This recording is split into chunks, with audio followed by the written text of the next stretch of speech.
Hello बच्चों, आज हम सीखने वाले हैं unseen passage.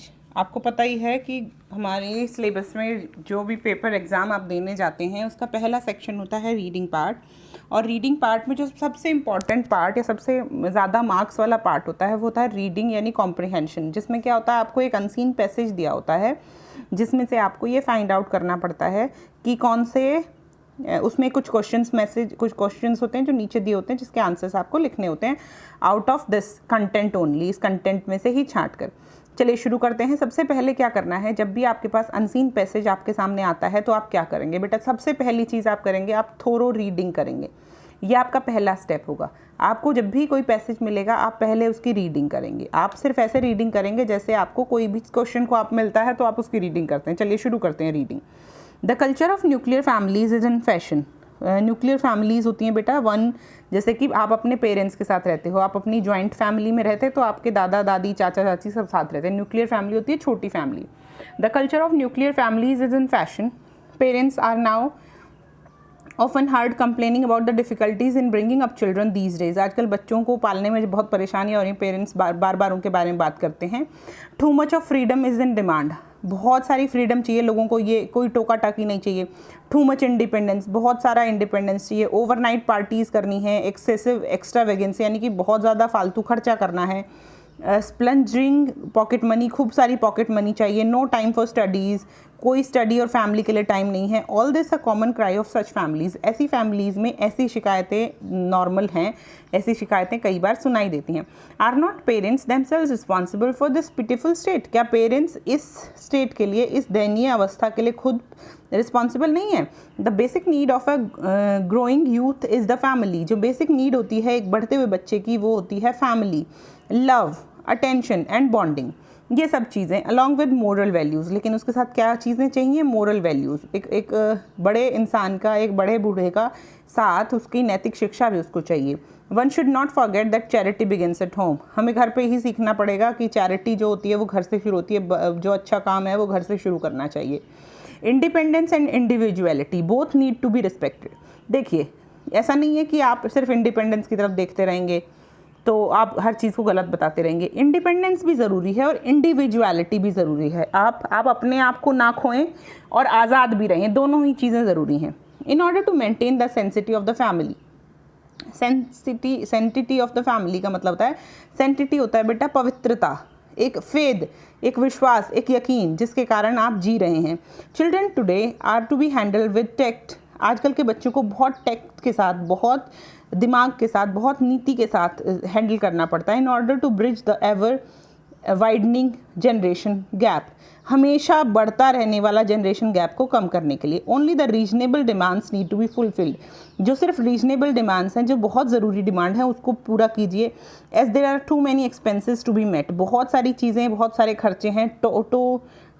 And too many social obligations to be taken care of. और बहुत सारा सोशल बर्डन भी है जिसके बारे में हमें सोचना पड़ेगा, जिसके बारे में हमें सोचना पड़ता है। Our forefathers lived family in joint family, happily in joint families. हमारे जो बड़े लोग थे, हमारे जो दादा परदादा थे, वो आराम से जॉइंट फैमिलीज़ में रहते थे। Children love to live with their cousins. बच्चों को बड़े खुश होते थे अपने कजन्स के साथ। Learn to adjust within means, जितनी चीज़ें थी उसमें एडजस्ट करना सीखते थे। There was perfect harmony between generations. जो जनरेशन्स थे बड़े लोगों के और छोटे लोगों के बीच में, वो जनरेशन के बीच में एक हारमोनी थी, एक प्यार था, एक इज्जत थी।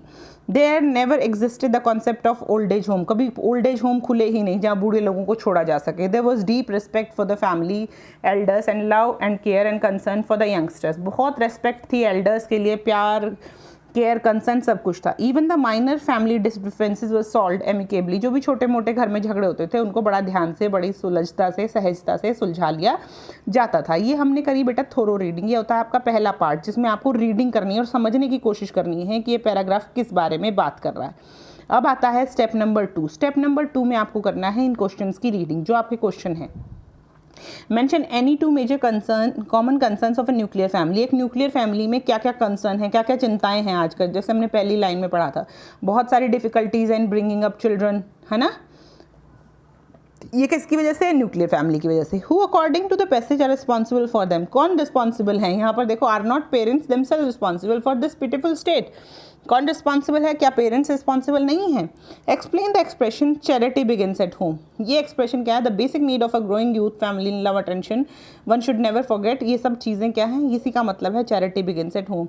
जहाँ जहाँ पर जो वर्ड्स आपको मीनिंगफुल लगेंगे, जो यहाँ से की वर्ड्स हैं, यहाँ से आपको उठाने हैं और यहाँ पर मैच करने हैं। अगर आपको पैसेज समझ में नहीं आ रहा है तो भी आपको सिर्फ मैच करना है, यहाँ पे कीवर्ड्स को इन कीवर्ड्स के साथ मैच करना ही पड़ेगा। आपको कुछ ना कुछ कनेक्शन ढूंढना ही पड़ेगा, even if you are not able to understand.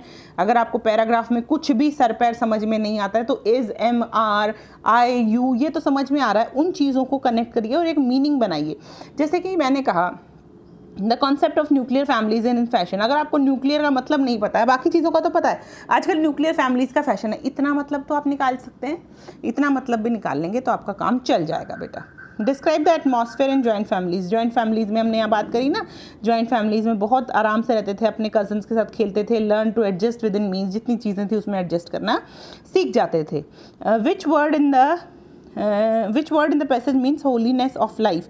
यहाँ एक वर्ड आया था सेंटिटी ऑफ फैमिली। सेंटिटी होता है एक यकीन, एक फेद लाइफ में, मतलब एक एथिक्स था लाइफ में, एक स्टैंडर्ड था कि हम इतना ये सब कुछ मेंटेन करेंगे अपने लिए, मतलब standard in thoughts, not standard in means. जैसे कि अब हो गया मटीरियलिस्टिक स्टैंडर्ड नहीं थे बेटा, एक मन में एक यकीन था, एक कि हम सच बोलेंगे, हम ये चीज़ें करेंगे, that was sanctity of life. ठीक है, अब ये क्वेश्चन हमने पढ़ ली। अब आपका दूसरा काम है ये क्वेश्चंस पढ़ने के बाद इसके पास दोबारा जाना। इसके पास दोबारा जाते हुए आपके जहन में क्या होना चाहिए, आपके ब्रेन में क्या होना चाहिए, इसके आंसर हमें ढूंढने। ठीक है, mention any two major common concerns of a nuclear family. देखिए, difficulty in bringing up children, too much of freedom in demand, too much of independence, overnight parties exist. ये सब कुछ क्या है? ये सब कुछ क्या है? प्रॉब्लम्स हैं। ये सब कुछ प्रॉब्लम्स हैं किसकी? न्यूक्लियर फैमिली की। हो गया पहला क्वेश्चन में, आप इनमें से कोई भी 2 पॉइंट्स उठाकर लिख दीजिए क्योंकि 2 ही पूछे गए। दूसरा है who according to the passage are responsible for them. यहीं पर दिया गया था, देखिए, parents themselves are responsible for this, है ना, parents themselves are responsible for this. यहाँ पर देखिए यही आंसर लिखा हुआ है, बिल्कुल सही। अगला क्वेश्चन पढ़िए बेटा। Explain the expression charity begins at home. Charity begins at home, ये रहा एक्सप्रेशन और ये रहा इसका एक्सप्लेनेशन। आप ये भी चिपका सकते हैं, ऐसे का ऐसा, अगर आपको समझ में नहीं आए। लेकिन आपको क्या समझाना है? समझाना ये है कि अगर आप एक हाथ से देंगे तभी आप दूसरे हाथ से ले पाएंगे। अगर आप देंगे ही नहीं, देना ही नहीं सीखेंगे तो लेना कैसे सीखेंगे? तो चैरिटी बिगिंस एट होम मतलब इट्स अ 2 वे प्रोसेस। अगर आप किसी अपने बच्चों को जो संस्कार देंगे, जो आपने किया है, वही आपके बच्चे आपको वापस रिटर्न करेंगे।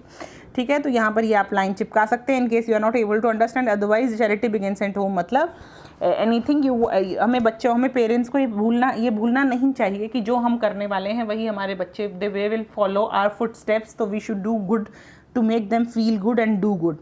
चलिए, उसके बाद अगला क्वेश्चन है describe the atmosphere in joint families. Joint families में कैसा एटमॉस्फेयर है? देखो, हमने पढ़ा था अभी भी, children loved to live there with their cousins, learned to adjust within means, है ना, there was perfect harmony between generations, there never existed the concept of old age homes। ये सारी चीज़ें किसकी वजह से थी?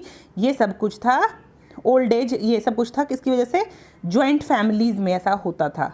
ठीक है, ये क्वेश्चन भी हो गया। अब उसके बाद आते हैं विच word in the passage means the holiness of life. मैंने बताया सेंटिटी ऑफ लाइफ मीन्स द वो हॉलीनेस ऑफ लाइफ। हॉलीनेस इज़ पवित्रता। अब देखिए, 2-3 चीज़ें इसमें आती हैं। ये जो 5th क्वेश्चन है, इसकी जगह बहुत सारे क्वेश्चन आते हैं। या तो टाइटल आता है, अगर मान लो इसका टाइटल आता तो आप क्या टाइटल लिखते, बताइए। अगर इसका टाइटल आपसे पूछते तो इसका टाइटल क्या होता? Nuclear families versus joint families, या फिर एडवांटेजेस ऑफ जॉइंट फैमिली। ठीक है, कई बार आपसे अपोजिट वर्ड्स भी पूछे जाते हैं। अपोजिट वर्ड्स भी पूछे जाते हैं कि इसका अपोजिट इस पैराग्राफ से क्या होगा, जिसको बोलते हैं एंटोनिम्स होता है बेटा अपोजिट, और सिनोनिम्स होते हैं सेम मीनिंग वर्ड्स यानी पर्यायवाची शब्द। ठीक है, ये 5वां क्वेश्चन हमेशा लैंग्वेज का ही होता है, बहुत ध्यान से करना है। बहुत धीरे धीरे हम लोग प्रैक्टिस करेंगे और सीखेंगे कि कैसे हम लोग कॉम्प्रिहेंसिव जो पैसेज हैं, कॉम्प्रिहेंशन पैसेजेस हैं, उनको कैसे सॉल्व कर सकते हैं और कैसे मैक्सिमम मार्क्स उसमें अटेन कर सकते हैं। तब तक keep learning, keep living happy life, stay home, stay safe and keep smiling. Thank you.